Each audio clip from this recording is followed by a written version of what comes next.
பொதுவான ஒரு கருத்து மட்டும் நான் நேற்று கூட ஒரு நண்பர்கிட்ட கேட்டேன், உங்களை போல ஒரு பத்திரிகையாளர் என்கிட்ட கேட்கும்போது கேட்டேன், அரசின் மீது கேட்கக்கூடிய கேள்விகள் அது அந்த இன்னொரு பக்கம் அந்த கேள்வியே திரும்பி போக மாட்டேங்குது அப்படிங்கறத என்னுடைய கருத்தை நான் அவர்கிட்ட சொன்னேன். உங்களுக்கு அதுதான் நான் சொல்றேன். நான் அதாவது யாருகிட்ட கேட்க வேண்டிய கேள்வியை நீங்க யாருகிட்ட கேட்கறேங்கிறது சுய பரிசோதனை பண்ணுங்க. யாருகிட்ட இந்த கேள்விகள் கேட்கணும்? ஏன் 7 மணி நேரம் லேட்டா வந்தீங்கன்னு கேட்டிருக்கணும். ஏன் 500 மீட்டருக்கு முன்னாடி வண்டிக்குள்ள போய் ஸ்கிரீன் போட்டு லைட் ஆஃப் பண்ணீங்கன்னு கேட்டிருக்கணும். ஏன் 12 மணிக்கு அறிவிச்சிங்கன்னு கேட்டிருக்கணும். 12 மணிக்கு அறிவிச்சிட்டு 7 மணிக்கு ஏன் வந்தீங்கன்னு கேட்டிருக்கணும். டிசம்பர்ல நடக்கிறது எதுக்கு அட்வான்ஸ் பண்ணி வந்துச்சுன்னு பல கேள்விகள் இருக்கு.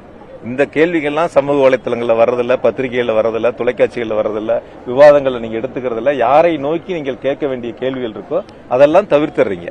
ஒரு கணம் நீங்களா உங்களை சுய பரிசோதனை பண்ணி பாருங்க. உங்களுடைய செய்திகள் வரணும், உங்களுடைய தொலைக்காட்சிகள்ல முன்னாடி வரணும், செய்திகள் விரைவா போகணும் அப்படிங்கிறதுக்காக இருக்கக்கூடிய யதார்த்த சூழலை எடுத்து சொல்ல வேண்டிய கடமை நம்மகிட்ட இருக்கு. இருக்கா இல்லையா?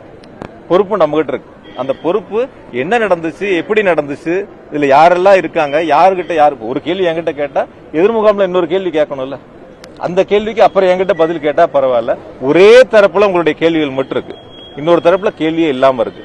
அதனாலதான் நான் ஆரம்பத்திலேயே சொன்னேன், இது கரூர் சம்பவம் சம்பந்தமா இப்ப எந்த கேள்வியும் வேண்டாம், விசாரணை முடியட்டும், அறிக்கை வந்த பிறகு நம்ம திரும்ப சந்திப்போம்.